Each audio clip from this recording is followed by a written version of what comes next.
अस्सलाम वालेकुम dear students and parents, आप देख रहे हैं पाकिस्तान का सबसे बड़ा तालीमी राहनुमाई का YouTube channel Usman Khan TV. आज की आपको लेटेस्ट अपडेट और डेवलपमेंट बताते चलें। पाकिस्तान मेडिकल कमीशन के खिलाफ कल आप लोगों को उस्मान खान टीवी ने ब्रेकिंग न्यूज़ दी थी कि पाकिस्तान मेडिकल कमीशन के प्रेसिडेंट, वाइस प्रेसिडेंट और फाइनेंस एडवाइजर को लाहौर हाई कोर्ट ने तलब किया था।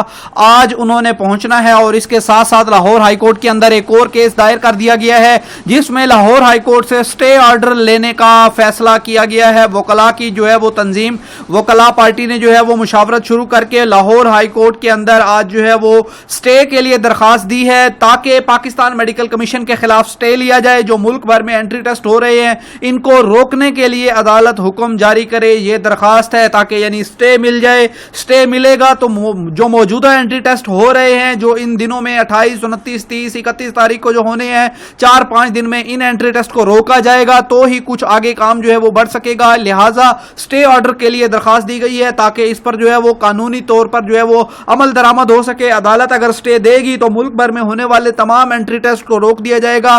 किसी भी बच्चे का कोई अब जो एंट्री टेस्ट रहते हैं वो नहीं होंगे, लेकिन शर्त यह है कि अगर अदालत स्टे देगी तो। इस हवाले से जो भी डेवलपमेंट आएगी आपके साथ शेयर करेंगे। अपना रखिएगा ख्याल, मिलेंगे नेक्स्ट वीडियो में, तब तक के लिए इजाजत, खुदा हाफिज।